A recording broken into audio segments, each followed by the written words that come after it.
지난 2박 3일 동안 전국 교역자 부부 초청 수련회가 은혜 가운데 잘 마쳤습니다. 이에서 기도해 주신 것 감사드립니다. 부활주의를 보내고 입증된 복음, 복음은 하나님 말씀하신 것 하나님이 이루신다. 입증된 복음. 지난 2000년 동안 교회 역사는 입증된 복음을 확인하게 되어지고 경험하게 되어진 객관적인 그 어떤 것보다도 합리적인 하나님의 만남, 경험, 체험, 궁극적으로 우리의 삶의 변화되어짐들이 가장 강력한 복음 증거자로 바뀌어진 삶의 모습을 보았습니다. 특별히 사도행전 7장의 말씀, 스데반의 설교, 사도행전의 가장 긴 설교인데요. 예수님의 12 제자 중에 한 사람이 아닌 제비뽑기로 성령 충만한 한 사람이었던 스데반, 그의 설교라는 점이 특별하게 관심을 갖게 되어지죠. 무엇보다도 이 설교를 통해서 설교를 듣는 사람들의 아주 격렬한 반응, 어떻게 생각할 것인가. 그러기에 성도들을 필요 이상 자극하지 않으려고 조심하는 모습들, 그러다 보면 전해야 할 말씀을 전하지 못하는 모습들을 늘 생각하게 하는 사도행전 7장 말씀입니다. 그러면서 말씀드렸지만 아주 위대한 설교자인데 설교 한 번 하고 죽었다. 어떻게 받아들여야 되는가? 안타까운 죽음. 그러면서도 사도행 전체의 맥락을 보게 되어지면 스데반의 순교가 하나님이 어떻게 사용하는가 하는 모습들을 보게 되어지죠.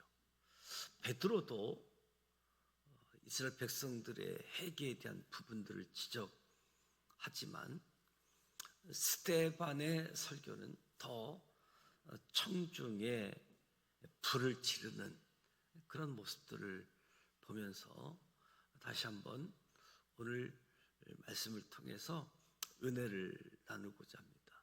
그래서 스데반의 설교, 또 스데반의 순교라고 이야기할 수 있는데, 사도행전 7장은 스데반 집사가 사내들인 공회 법정에서 자기를 모함하는 사람들에게 행한 자기 변증의 설교입니다.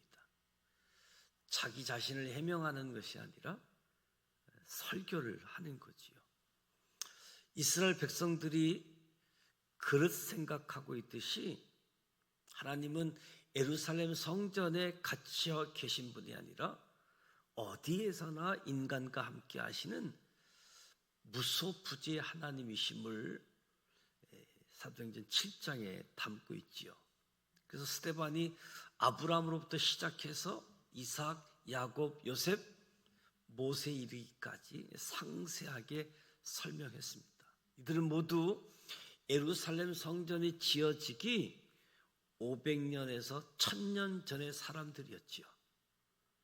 예루살렘 성전이 지어지기 전 하나님께서는 하란 땅에서, 가나안에서, 애굽에서, 미디안 광야에서 그들과 함께 하시면서 그들을 통해 구원의 역사를 이루어왔음을 스데반이 전하고 있는 거지요. 오늘 44절부터 8장 3절까지 말씀을 읽었는데, 스데반 설교의 마지막 부분, 그리고 스데반 순교에 대해서 증거하고 있습니다. 44절에 보면 광야에서 우리 조상들에게 증거의 장막이 있었으니 이것은 모세에게 말씀하신 이가 명하사 그가 본 그 양식대로 만들게 하신 것이라. 이스라엘 자손들이 애굽에서 400년 동안 노예살이 하다가 출애굽해서 자유인 하나님 백성이 되었습니다. 하나님께서는 모세를 통해서 광야에 있는 그들을 위해 장막을 만들게 합니다. 장막을 만들게 하는 이유는 그들이 하나님께 예배를 드리기 위한 특별한 장막이었습니다. 하나님께서 하나님께 예배 드리기 위한 특별한 장막을 하나님이 하나하나 크기부터 형태부터 재질 모두 말씀해 줍니다. 그 장막의 이름을 증거의 장막이라고 했습니다. 왜냐하면 모세가 시내산에서 받은 십계명의 돌비 증거판이라고 부르기도 했는데 그 증거판이 장막 안에 있었기 때문에 증거의 장막이다라고 표현하죠. 또 이 장막을 거룩하신 하나님의 집이다라는 의미로 성막이라고도 부르기도 하지요. 또는 하나님께서 사람을 만나주시는 곳이다라고 하여 해막이라고 부르기도 합니다. 그 외에도 이 장막은 성소, 여호와의 장막, 증거막으로 불렀습니다. 중요한 것은 이 장막을 무엇이라 부르든지 이동성이 있다라고 하는 것이 중요한 특징입니다. 이 증거의 장막을 이동해서 이스라엘 자손들 사이에 둔 것은 언제나 사람들과 함께 하시는 하나님이 강조되고 있는 거지요. 어느 곳에 하나님이 아니라 증거의 장막이 이동하는 곳마다 하나님이 함께 하신다. 언제나 사람들과 함께 하시는 하나님, 언제나 사람이 있는 곳에 현존하시는 하나님, 나타나시는 하나님을 스데반이 강조하는 거지요. 우리 조상들이 그것을 받아 하나님 그들 앞에서 쫓아내신 이방인의 땅을 점령할 때에 여호수아와 함께 가지고 들어가서 다윗 때까지 이르렀다. 모세에 이어 지도자가 된 여호수아는 이스라엘 자손들과 함께 요단강을 건너서 가나안으로 들어갔습니다. 그때 이스라엘 자손들은 증거의 장막을 메고 들어갔습니다.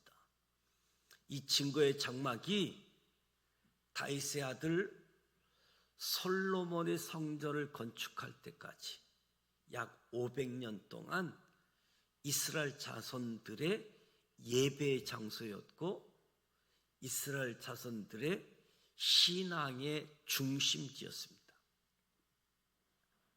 500여 년 동안 이동하는 성전이라고 할 수 있겠지요.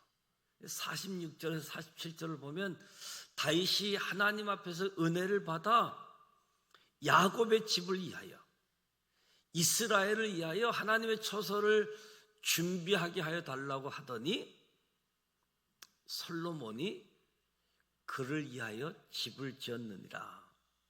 목동이었던 다윗이 왕이 되기까지 다윗의 인생도 파란만장한 세월을 보냈습니다. 마침내 다윗이 유다의 왕 헤브론에서 왕으로 등극되어졌고 사울 왕이 죽은 후에는 이스라엘 통일 왕국의 왕이 되었습니다. 지난 삶을 되돌아보니 다윗은 하나님의 은혜가 아닌 것이 하나도 없었습니다. 그래서 다윗이 이 하나님의 은혜에 보답하기 위해서 하나님의 처소를 건축하고자 하였던 거지요. 작은 이동식 장막 대신에 거대한 건축물 성전 짓기를 원한 것이었습니다. 하나님께서도 아주 기뻐하시며 흔쾌히 허락하실 것이라 생각했습니다. 하지만 하나님께서 고개를 가로지으셨지요. 하나님께서 하나님의 집을 짓기 원했던 다윗에게 오히려 다윗의 가문을 세워주기를 원하시는 하나님. 대신 다윗의 아들인 솔로몬이 성전 짓는 것을 허락합니다. 하나님께서 증거의 장막을 짓도록 하실 때에도 자기들이 마음대로 지은 것이 아니라 하나님이 말씀하신 대로, 하나님이 보여주시는 대로 증거의 장막을 짓는데 크기가 평수로 이야기하면 315평, 뜰 마당까지 다 포함한 거지요. 이스라엘 자손들이 출애굽한 장정만 60만, 출애굽한 사람들이 최소한 200만 명이 넘었을 것으로 생각하는데, 그럼에도 하나님의 집은 315평.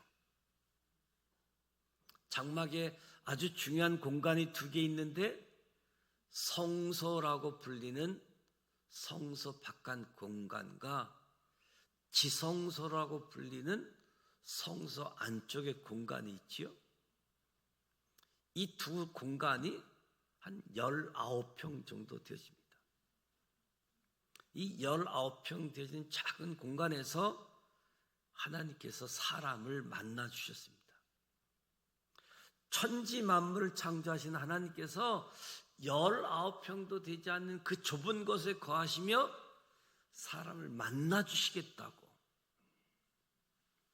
때때로 삶이 고달프게 여겨지고 인생이 팍팍하게 생각하여도 우주보다 크신 하나님께서 이 작은 19평 속에 오셨다는 것, 이 19평의 공간에도 자신의 백성을 충분히 만나주시는 분이기 때문에, 그럼에도 솔로몬 왕에게 성전을 짓도록 허락하지요. 그 성전을 짓도록 허락하는 이유는 다윗의 간구가 있었기 때문에, 다윗의 간구에 하나님이 허락하신 거지요. 그러나 하나님께서 건축물 성전을 허락하는 것은 성전 건축 이후로 하나님께서 이 성전 안에만 계시겠다는 의미는 결코 아니었습니다. 48절에서 50절을 보면, 그러나 지극히 높으신 이는 손으로 지은 곳에 계시지 아니하시나니 선지자가 말한 바 주께서 이르시되 하늘은 나의 보좌요 땅은 나의 발등상이니 너희가 나를 위하여 무슨 집을 짓겠으며 나의 안식할 처소가 어디냐. 이 모든 것이 다 내 손으로 지은 것이냐 아니냐 함과 같으니라. 이 말씀은 솔로몬이 성전을 건축한 뒤 하나님께서 봉헌하면서 드린 기도 중에 일부 내용입니다. 시간과 공간을 초월하시고 무소부재하신 하나님께서 어떻게 피조물인 사람이 지은 건축물 속에서만 계실 수 있겠느냐? 만약 솔로몬이 지은 성전이 유리잔 속에 담긴 물이라고 한다면 하나님은 오대양 바다와 같다. 오대양 바다와 같은, 비교해서 유리잔 속에 담긴 물.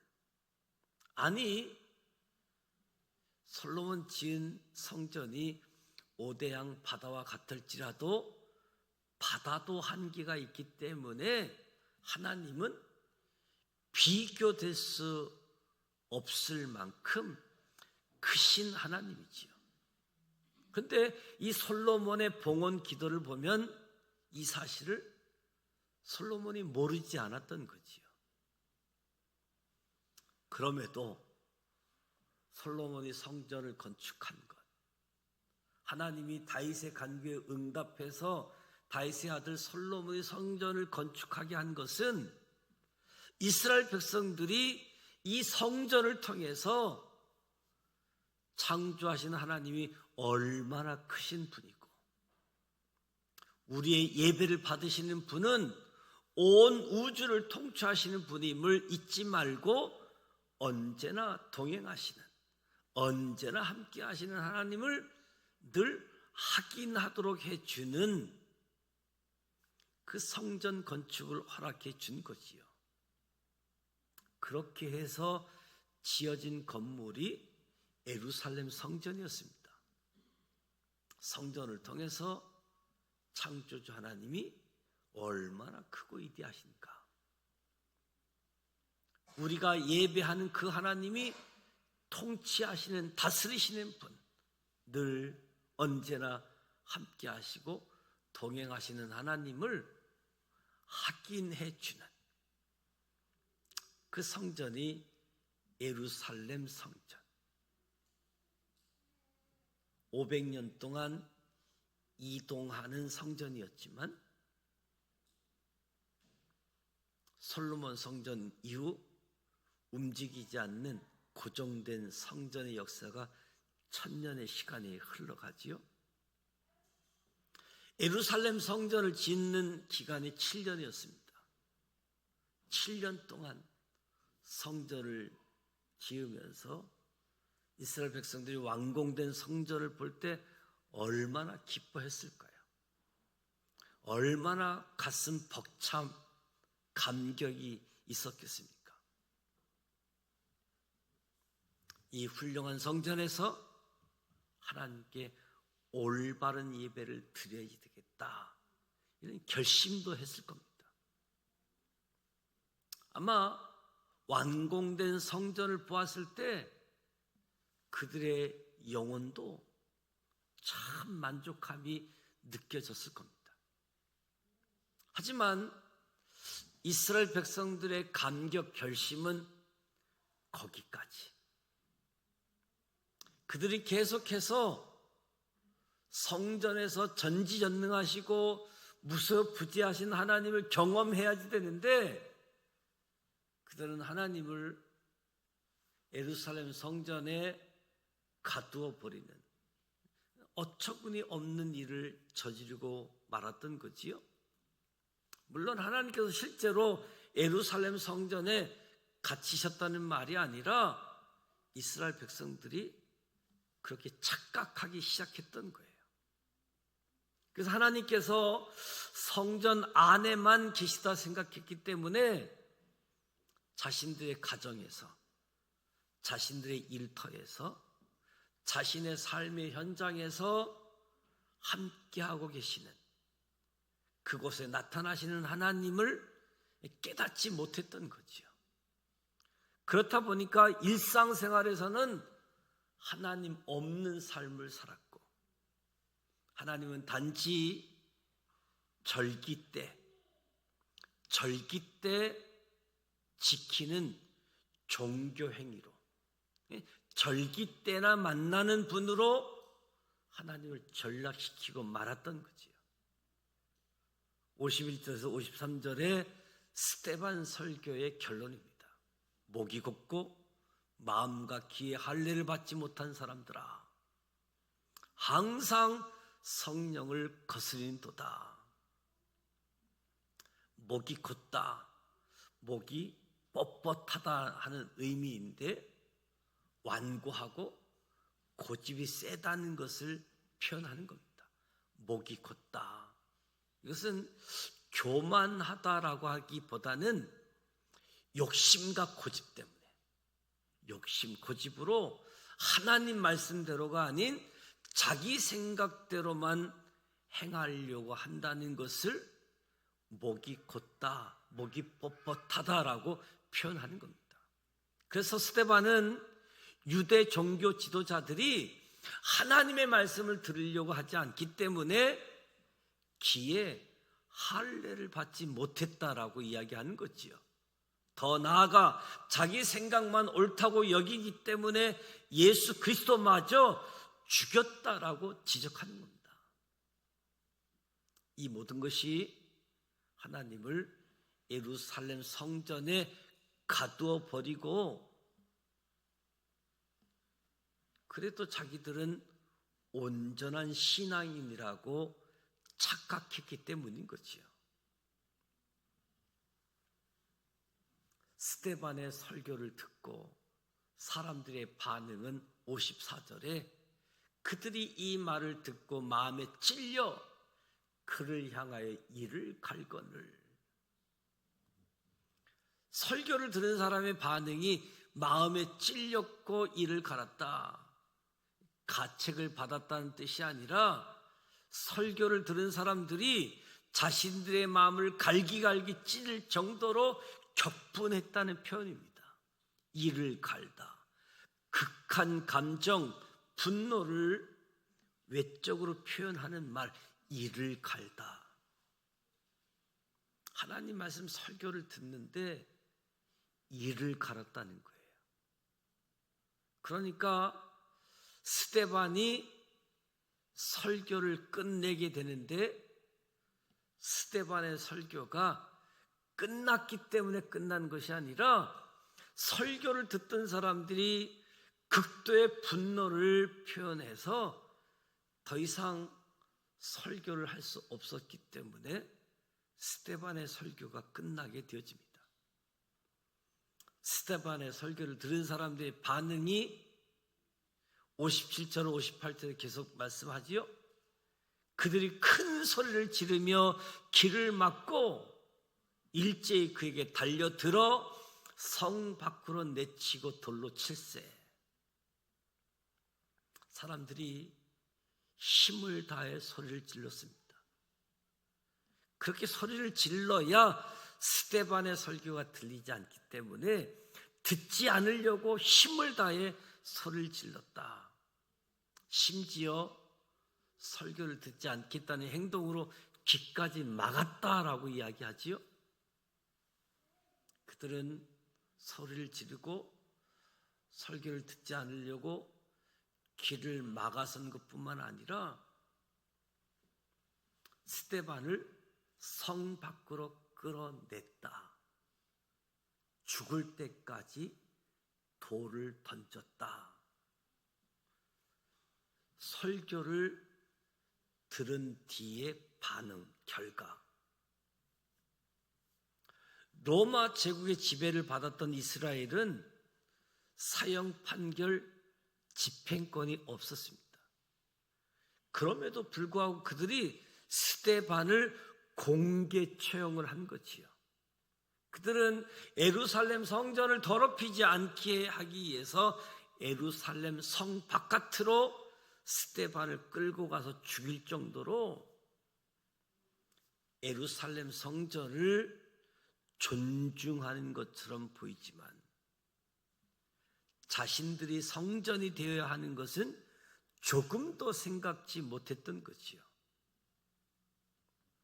근데 유대인들이 던진 돌에 맞아 순교한 스데반의 모습, 55절 56절에 순교하는 스데반의 모습을 증거합니다. 스데반이 성령 충만하여 하늘을 우러러 주목하여 하나님의 영광과 예수께서 하나님의 우편에 서신 것을 보고 말하되 보라, 하늘이 열리고 인자가 하나님 우편에 서신 것을 보노라. 유대인들이 분노하여 소리를 지고 길을 막고 스데반을 성 밖으로 끌어내어 돌로 치는 것이 스데반에게는 몹시 두려운 상황임이 틀림없습니다. 그럼에도 스데반은 하늘을 우러러 보았고 하나님의 영광, 하나님 우편에 서신 예수 그리스도를 보았습니다. 하나님 보좌 우편에 앉아 계신 예수님을 본 것이 아니라 예수님이 자리에 서서 지켜보는 그 모습을 스데반이 보았다. 그 순간에 스데반이 성령 충만했던 거지요. 59절 60절에 7장 스데반의 설교가 막이 내리는데 그들이 돌로 스데반을 치니 스데반이 부르짖어 이르되 주 예수여 내 영혼을 받으시옵소서. 무릎을 꿇고 크게 불러 이르되 주여 이 죄를 그들에게 돌리지 마옵소서. 이 말을 하고 자니라. 유대인들은 스데반을 정죄하고 죽이기 위해서 소리를 질렀다라고 한다면 스데반은 하나님께 소리를 지르는데 저들을 용서해 달라고 기도하는 모습. 사실 이 기도가 스데반 설교에 담기지 않았다라고 한다면 스데반에 대한 평가, 스데반에 대한 오해를 많이 할 수 있는 거죠. 왜 청중들을 그렇게 자극해가지고 왜 청중들을 그렇게 흥분하게 해서 너무 너 공격적이지 않냐? 그런데 그렇게 공격당하면서도 저들에게 저들의 죄를 돌리지 마라. 주님 내 영혼을 받아 주시옵소서. 그래서 이 스데반의 설교를 특히 목회자들이 많이 생각하게 되어지는 거지요. 이 위대한 설교자 한 번의 설교를 하고 죽임을 당하고 순교하는 하나님 주신 말씀 그대로 가감하지 않고 전하는 모습들. 특히 7장에서 강조하는 것은 하나님은 성전이라는 공간에 갇혀 계시는 분이 아니라 무소부재하신 하나님. 언제나 사람과 함께 하시는 하나님. 이 짤막한 사도행전 7장에 이스라엘의 1000년의 역사가 그대로 담겨져 있습니다. 스데반이 가진 성전을 중심으로 한 역사적 아주 해박한 지식에 놀라움을 금할 수 없는 스데반은 올바른 말씀을 전했고 사도행전의 첫 순교자가 되어집니다. 순교자가 되어진 것은 진정으로 주님을 따르는 제자였기 때문이지요. 저와 여러분의 삶의 현장,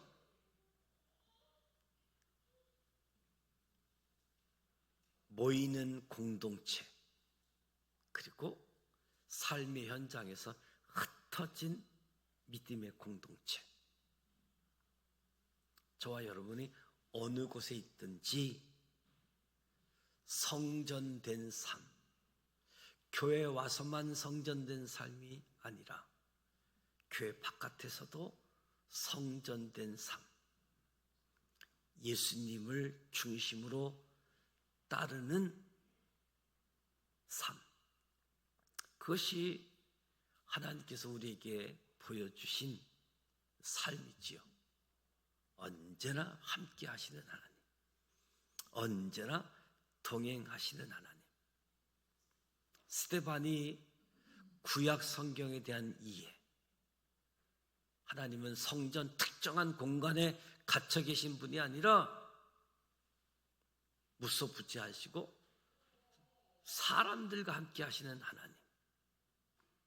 그리고 아주 놀라운 통찰력은 마음이 갈기갈기 찢길 정도로 분노하는 유대인들이 돌로 치는 두렵고 극한 상황 속에서도 성령 충만하여 하늘을 주목하고 하나님의 영광을 보고 하나님 우편에 서신 예수 그리스도, 부활하신 주님을 본 것은 참으로 부럽기도 한 모습이지요. 스데반의 죽음이 그 당시에는 안타깝게 여겨졌을지라도 스데반은 모든 세대에 예수를 따른 제자들, 그리스도인들에게 영원한 믿음의 사표가 되었습니다. 진정으로 주님을 따르는 삶이 무엇인지를 보여주는 스데반의 삶이지요. 오늘 저와 여러분이 삶의 자리가 어디든지 그곳에 함께 하시는 하나님, 그 하나님과 동행하시고 그 자리가 성전답게 살아가는, 이동 성전이든 고정된 성전이든 증거의 장막은 함께 하시는 하나님의 상징. 성경은 저와 여러분이 성전이 되었다라고 이야기합니다.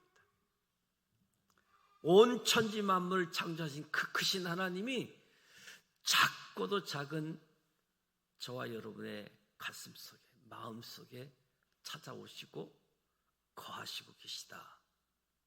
그 하나님과 매일매일 함께 하시고 그 하나님과 동행하시길 축복합니다. 솔로몬이 성전을 지었지만 하나님이 성전 안에 계시는 분이 아니라 저와 여러분이 어떤 상황 속에서 하나님을 제한하려고 하지는 않는가? 스데반의 설교를 들은 사람들이 분노하고 돌을 던지고 그것처럼 우리도 설교를 들을 때 나의 이성 감정을 어떻게 관리하고 있는가? 감정이 격해질 때 어떻게 해결하는가? 늘 성령 충만함으로 주님을 따르며 나의 욕심, 나의 고집이 아닌 내 생각을 오히려 내려놓고 하나님의 생각, 하나님의 말씀을 따르기로 결심할 수 있는 우리 모두가 되시기를 주님의 이름으로 축복합니다. 하나님이 우리와 함께 하시고 하나님이 우리와 동행하십니다.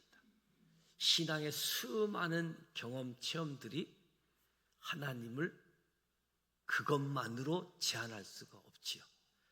우리가 경험하지 못한 또 다른 하나님, 또 다른 하나님의 모습, 그 하나님을 더욱더 알아가고 경험하고 그 하나님을 또 다른 사람들에게 증거하고 알릴 수 있는 우리 모두가 되시기를 주님의 이름으로 축복합니다.